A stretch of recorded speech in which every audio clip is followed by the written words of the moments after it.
Jesus is alive. Amen. He's alive. Amen. Some of you don't look as if he's alive. Hallelujah. Maybe you need to sing a song to yourself. He's alive. Amen. He's alive. Jesus is alive. Forever he's alive. Amen. He's alive. Amen. He's alive. Jesus is alive. Forever he's alive. Amen. He's alive. Amen. He's alive. Jesus is alive. Forever he's alive. Amen. Today is very special to us all over the world because our Jesus is not risen from the dead. Christianity would have just been another religion. But thank God he died. He was buried. He rose. And today he lives forevermore. Praise God. Hallelujah. So happy Easter to every one of you. So please turn to someone close to your left or to your right and say happy Easter and Jesus is alive. Say happy Easter and Jesus is alive. He's not dead, he's alive. Praise God. I'd like to particularly say good morning to all those of you who are worshiping with us today for the very first time. I know you have already been made welcome. This is Day Spring. Today's service is a very special one. We will celebrate the resurrection of our Lord Jesus Christ.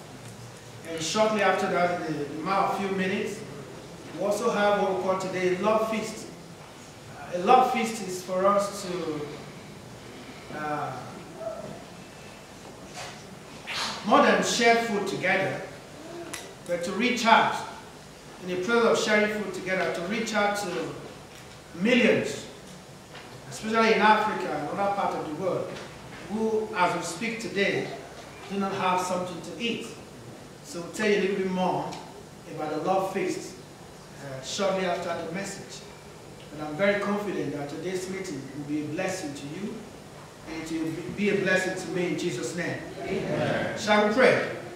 Our Heavenly Father, we thank you for the opportunity to be in your presence. We thank you for the gift of your Son, Jesus. We thank you for his death, his burial, and most importantly for his resurrection. We thank you for the sacrifice he made for us all. We say, Lord God, may your name and your name only be glorified in the name of Jesus. Amen. We rejoice today, Lord, as Easter Sunday. We thank you for the miracle of resurrection. And we declare that that miracle will continue in the life of every one of us, now and always, in the mighty name of Jesus. Amen. Heavenly Father, even as we hear your words in a few minutes, we declare that our heart and our spirit is open. And we receive your word with faith this morning. And your word will produce results in our lives in the mighty name of Jesus. Amen. If there is anyone sick in this auditorium this morning, Psalm 107 verse 20 says, he sent forth his word, and his word healed them. Father, we declare as your word comes forth this morning, your word will heal that man, and heal that woman, Amen. and heal that child, Amen. in the mighty name of Jesus. Amen. Thank you, Father, because in your presence, the Bible says there is fullness of joy. Yes. And therefore, no one will live the same way as the king. Amen. Blessed be your holy name. Hallelujah. In Jesus' glorious name we pray. Amen. Amen. Amen. Praise God. Hallelujah. It's always good to be in the house of God, especially on a day like this, on Easter Sunday. The best place anyone can be on Easter Sunday is the house of God. Because on Easter Sunday, or Easter, is when we remember the gift of God, which is Jesus. The Bible says, or the Bible shows to us that nearly over 2,000 years ago, that he died for you, he died for me. And because of that great sacrifice, we have what we call Christianity today. You and I, as the Bible shows us, that were once condemned before, by reason of Christ's sacrifice, our case was turned around. I said on Friday that statistics shows to us that there are nearly over 150,000 people died all over the world every single day. Every single day, people die. But of course, the death of Jesus Christ was different. And since Jesus died, wherever you go to, even the four walls of universities, sometimes you go into public places, place of work, there's still a lot of debate about Jesus. A few things still surprise a lot of folks. For example, as we speak this morning, there are people that still don't believe in the supernatural birth of Jesus. They say, how can Jesus be born by a virgin? It doesn't make sense. So they don't believe the birth. There's also some people who still don't believe on the life of Jesus. They say that man, he forgave some people that should not have been forgiven. Someone was caught in the very act of adultery. And he said to her, you can go. That doesn't make sense. What kind of a religious person is that? So the very life of Jesus is still a debate to some folks. Then comes the death. There are some people that still think, oh, Jesus was just a martyr. Someone who's died for what he believes, because he believes. They don't see him as a savior. So the death of Jesus is still a puzzle to them. They still have many causes to debate it. And of course, the message has been a lot of controversy to a lot of people.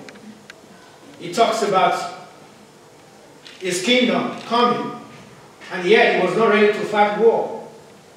When Peter took the sword to cut the ears of one of those soldiers, Jesus said to him, put your sword back. If I wanted to make it physical, I would have done it a long time ago. So a lot of people don't understand that. This man said he's a king, and his kingdom is coming, and yet he's not ready to fight. So the message of Jesus is still a subject of debate to a lot of people. Then the burial. Many people think that he was not even buried. They have so many questions about how Jesus was buried. Then the resurrection. Did he really rise from the dead?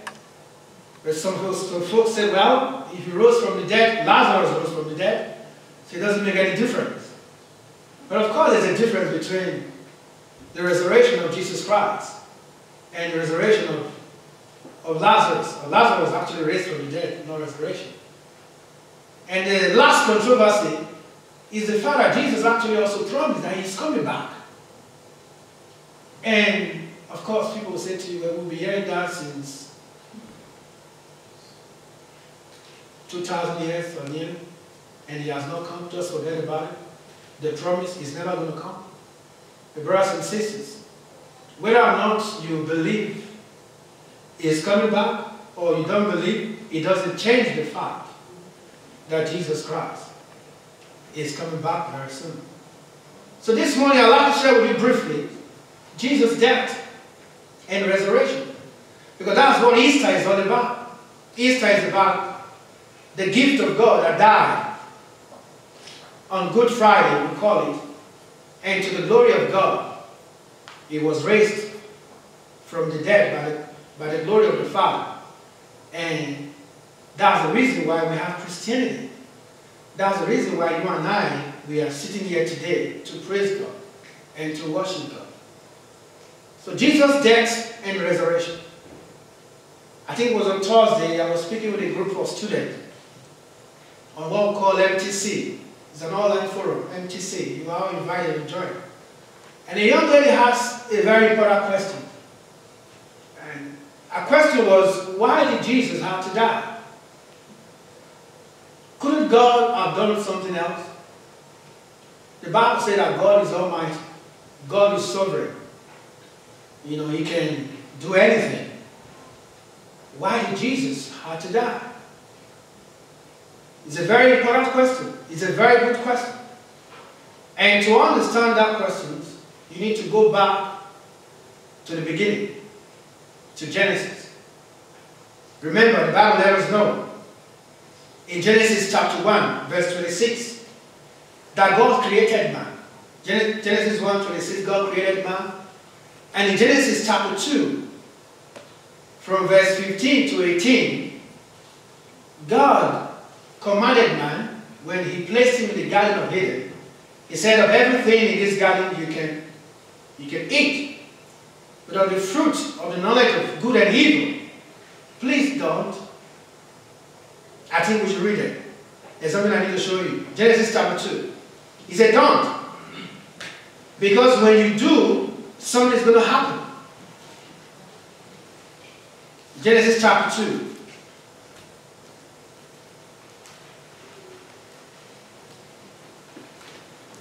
So to understand why Jesus had to die, you need to go to the beginning, I said. And part of the beginning was that in Genesis 1:26, God created man. Genesis chapter 2, from verse 15, the Bible said God placed man in the Garden of Eden, and he gave an instruction. So we read from verse 15.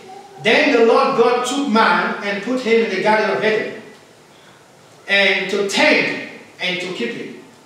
So the first thing God gave to man was work. So if you are a single person, you are planning to marry, you need to know the first thing God gave to man was work, not a wife. Praise God. So you need to get a job, then you can get a wife. Not a wife before a job. Verse 16 says, and the Lord God commanded the man, saying, of every tree of the garden you may freely eat. Say, but of the tree of the knowledge of good and evil, so you shall not eat.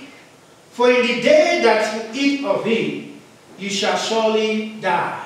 Everybody say die. Die. Everybody say die. Die. Talk to your neighbor and say die. Die. He's not saying that you're going to die. Praise God. That doesn't sound right, right? Say die. Are you telling me to die? Oh. Please don't go and wait for someone outside and fight you, okay? Praise God. But that one is very important. This was the first time the word die was mentioned in the Bible. And ladies and gentlemen, do you notice that it was not from the devil? It was not the devil who mentioned the word die, which means it was actually God, if you like, who created the word die or death. Not the devil. Death came from God. The first mention of the word die in the Bible is in Genesis chapter 2, verse 15. Which means, just like God created the whole world, created the animals, created the heavens and the earth, God actually also created death in Genesis 2:15. But the beautiful thing about it was that death at this stage was powerless. It could not kill Adam. Because the Bible says, it said, for in the day that you eat of it, you shall what? Surely die. Which means if he chooses not to eat out of it, even though death was already there, he can do nothing. Praise God. Hallelujah. That's very important. It's important you note that part. God created death, not the devil. But at this stage, death was powerless. He could not do anything to Adam. But God said to Adam, if only you will obey my word, even though death is on the left-hand side, or the right-hand side, as the case may be, he can do you nothing. Of course, you know the rest of the story.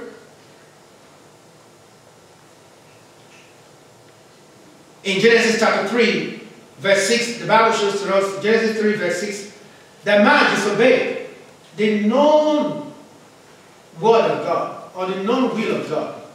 As a result of man's disobedience, sin entered in the world. Sin simply means Someone put it this way, say S-I-N, Savior's instruction neglected. That's what sin is about. Disobedience to the known will of God is what sin. Disobedience to the known will of God. Genesis chapter 3 verse 6, scripture shows to us, Adam and Eve disobeyed the instructions, then sin entered the world. And of course, when sin came, death that was already standing in Genesis chapter 2 verse 15 became powerful. Became powerful. Until now, death was there. He could do nothing to Adam. But the moment Adam and Eve disobeyed the known will or the known word or instruction of God, then immediately death became powerful.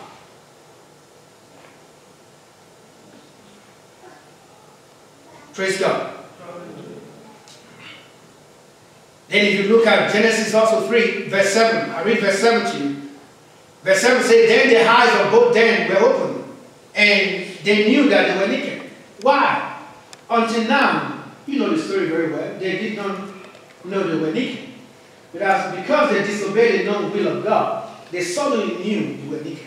This also shows to you and I, sir, and man, that what sin does to us, sin brings out our nakedness.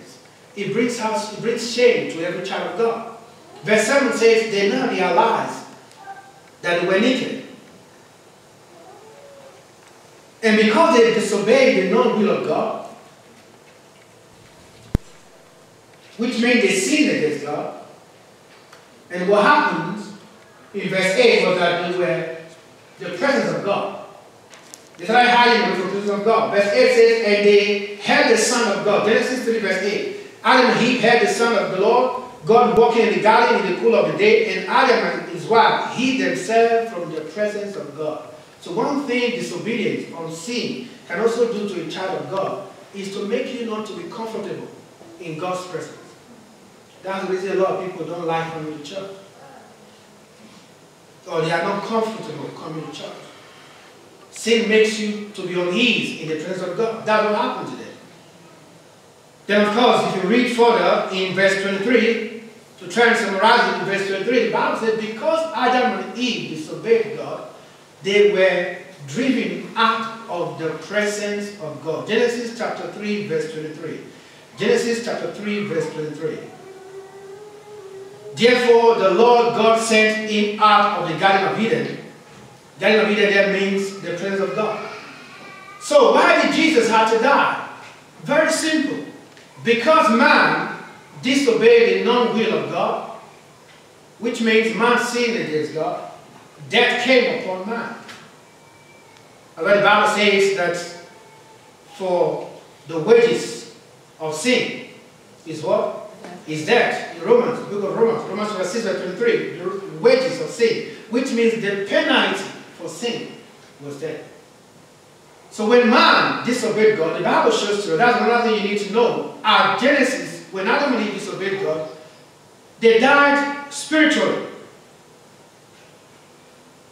So you can only know this. There are actually 3 levels of death. 3 levels of death. And that's what happened to Adam. Number 1 is that the Spirit of God will leave a man. That's spiritual death. Man will be taken away from the presence of God, which also happened to Adam. And the last level of death is when your spirit leaves this body.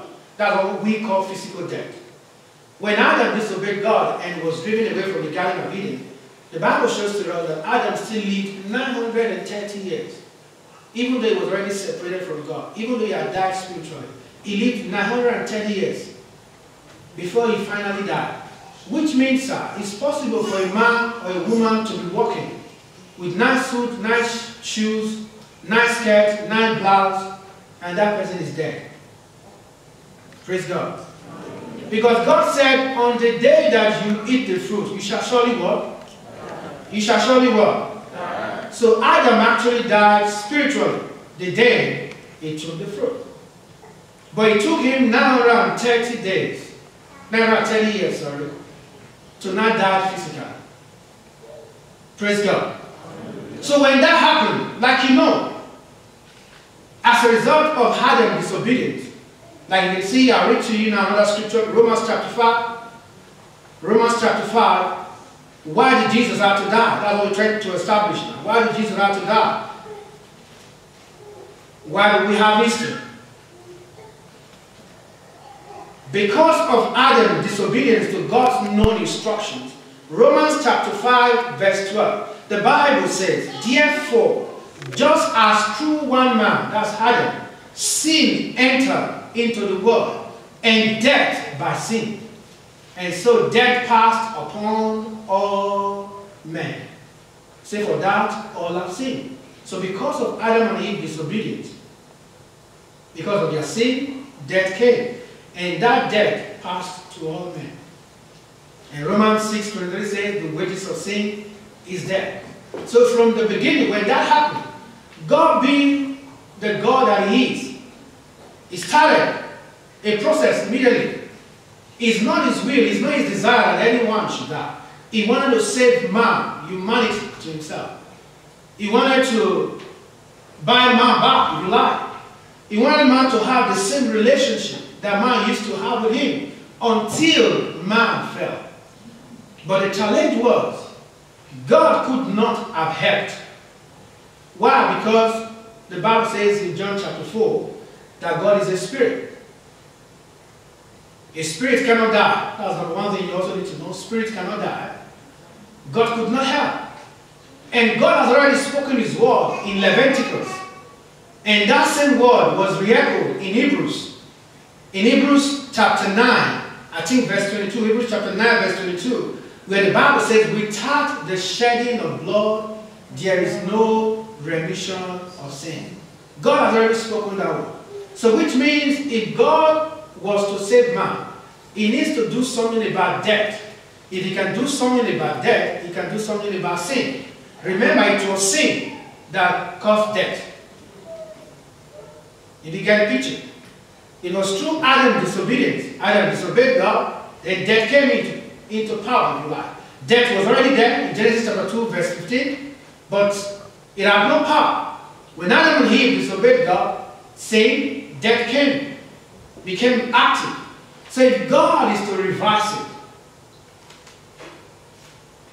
He has to do something about death. And He has already also spoken His word that says that the wages of sin is death, which means someone has to die. Someone has to die. Because if there is no death, it means God has become unjust. And one thing God cannot do, He cannot go against His word. And that's the reason why the Bible said in John chapter 1, one of the most beautiful scripture in the Bible, in John chapter 1 in verse 14.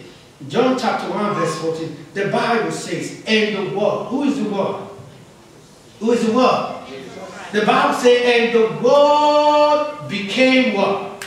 Became flesh, and dwelt amongst us, and we beheld His glory, the glory as of the only begotten of the Father. That's the reason Jesus had to come. Because God could not die, God is a spirit, and we need blood. There has to be a shedding of blood for remission of sin. God has to speak His word, which is Jesus, to become flesh through the help of a virgin lady called Mary. Then Jesus came. Praise God. Hallelujah. Hallelujah. Praise the Lord. Hallelujah. And of course, when Jesus came into the picture, the Bible says in John chapter 1 verse 29, when John the Baptist saw Jesus, he said, behold, the Lamb of God that taketh away the sins of the whole world. When Jesus came, He was our Lamb.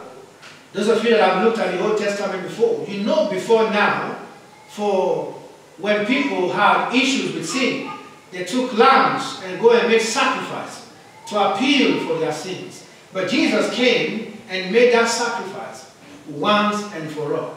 Praise God. Hallelujah. Thank God for Jesus being our lambs. Thank God for the sacrifice that He made for us.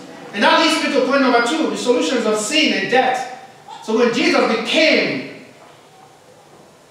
the Word became flesh and paid the sacrifice, laid down His life the scripture showed us over 2,000 years ago, that was significant. It was significant. A lot of things were settled when Jesus Christ died. Before Jesus Christ died, sin was a problem to humanity. But when he was nailed to the cross of Calvary, the Bible said the challenge of sin was settled. He paid for the sin of the whole world. So if there's any man, any woman who is still suffering from the challenge of sin, then he's just suffering unnecessarily. He or she needs to know that Jesus has already paid for its sin or our sin, as the case may be. So when he died for the sin of the whole world. And because of his death, the justice of God was satisfied. And that justice was that the wages of sin is death. And Jesus came and fulfilled that scripture. Praise God. And it's important for you to also know that not only did Jesus Christ die for our sins, he also died for our sickness. He also died for our sickness. In Isaiah chapter 53, the Bible said that by his stripes you were healed. So Jesus only did not pay for our sins. He also paid for our sickness. He also paid for our pains.